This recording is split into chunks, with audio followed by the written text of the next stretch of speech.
अस्सलाम वालेकुम। नेक्स्ट हमारा जो टॉपिक है वो है मल्टीपल सीक्वेंस अलाइनमेंट।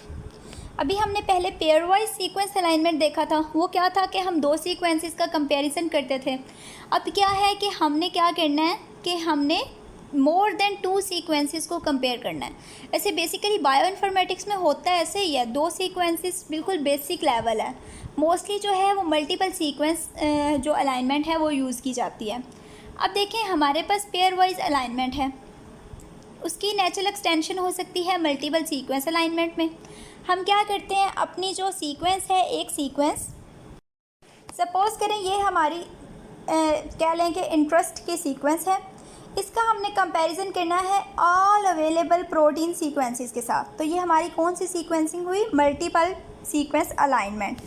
और रिलेटेड सीक्वेंसेस जो हैं उनको हम कैसे आइडेंटिफाई करते हैं, इसके लिए हम पहले पढ़ चुके हैं ब्लास्ट। ठीक है, फास्टा फॉर्मेट में हमारे पास सीक्वेंस आती है, उसको हम ब्लास्ट पे अपलोड करते हैं और फिर हम उसकी सिमिलैरिटी जो है वो फाइंड आउट करते हैं कि सिमिलर रीजन्स कौन कौन से हैं।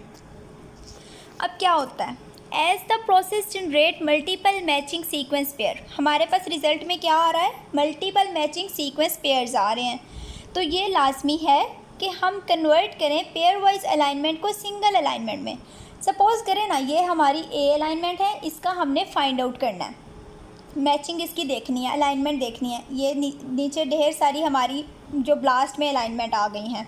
अब हमने इनका रिज़ल्ट जो है, जितनी भी सिमिलैरिटीज़ हैं उनको हमने सिंगल अलाइनमेंट में लिखना है। ठीक है, इस तरह लिखना है कि एवोल्यूशनरी इक्विवेलेंट पोजीशंस जो हैं वो सारे सीक्वेंसेस से मैच हो। यानी यहाँ पे इसको ऐसे लिखेंगे, सपोज़ इसका ये रीजन इसके साथ मैच है, नेक्स्ट ये रीजन इसके साथ मैच है, ये वाला रीजन इस प्रोटीन के साथ मैच होता है। ठीक है, यानी ये हमें स्टेप वाइज सारी इंफॉर्मेशन जो है वो प्रोवाइड करेगा। अब क्या होता है, मल्टीपल सीक्वेंस अलाइनमेंट का फ़ायदा क्या होता है, क्योंकि ये हमें ज़्यादा बायोलॉजिकल इन्फॉर्मेशन प्रोवाइड करती है as compare to pairwise alignment. For example, it allow the identification of conserved sequence pattern, यानी कि जो पैटर्न कंजर्व हैं, जो सेम आ रहे हैं, जो जितने भी ऑर्गेनिजम्स हैं उनमें कंजर्व, जैसे साइटोक्रोम सी है, साइटोक्रोम ए की बेस पे हम करते हैं। ठीक है, अब क्या होता है कि कंजर्व्ड और functionally critical amino acid residues भी हमें इस तरह के प्रोसेस से पता चल जाते हैं। अब मल्टीपल सीक्वेंस अलाइनमेंट जो है ना, ये फाइलोजेनेटिक एनालिसिस कैरी आउट करने के लिए, फैमिलीज जो हैं सीक्वेंसिंग के लिए बहुत ज़्यादा ज़रूरी है। इसके अलावा प्रोटीन का सेकेंडरी और टर्शियरी स्ट्रक्चर भी बताती है। इसके अलावा इसकी एप्लीकेशंस कहाँ पे हैं, डिज़ाइनिंग डीजनरेट पॉलीमरेज मतलब पीसीआर जो रिएक्शंस हैं उसमें भी हैं। उसके प्राइमर्स बनाने के लिए हम इसको यूज़ करते हैं। नेक्स्ट क्या होता है कि थ्योरेटिकली तो ये पॉसिबल है कि हम डायनामिक प्रोग्रामिंग मेथड यूज़ करें, लेकिन इसके लिए टाइम बहुत ज़्यादा रिक्वायर होगा। सो पेयर वाइज जो मल्टीपल सीक्वेंस अलाइनमेंट है उसके लिए हम डिफरेंट एल्गोरिदम्स यूज़ करते हैं।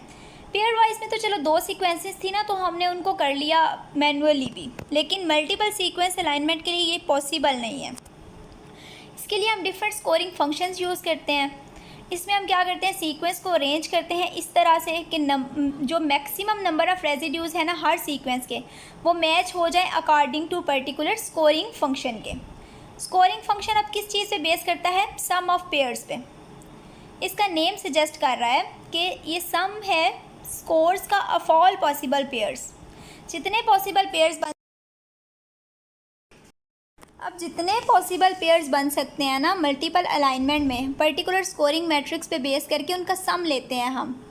और इन कैलकुलेटिंग द एसपी स्कोर्स, यानी जो सम ऑफ पेयर्स है, हर कॉलम का जो स्कोर होता है ना उसका सम अप किया जाता है पॉसिबल पेयर वाइज मैचेस के लिए। इसके अलावा मिस मैचेस और गैप्स भी इसमें इंक्लूड होते हैं।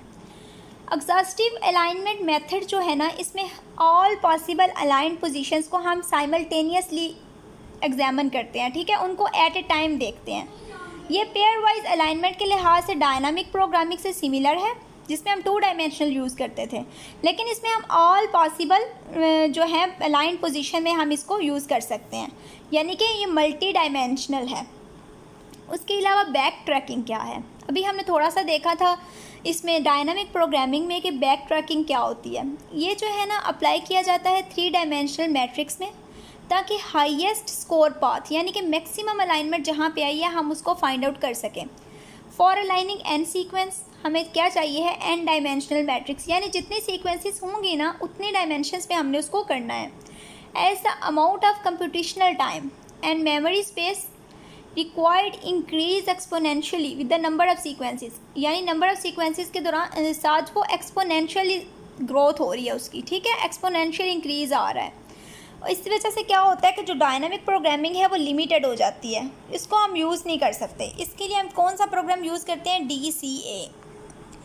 DCA क्या है, divide and conquer alignment. Next इसका वेब एड्रेस दिया गया है. ये वेब बेस्ड प्रोग्राम है जिसमें हम क्या करते हैं, कंप्यूटेशनल स्ट्रेटजीज यूज़ करते हैं और ब्रेक करते हैं सीक्वेंस को 2 स्मॉलर सेक्शंस में.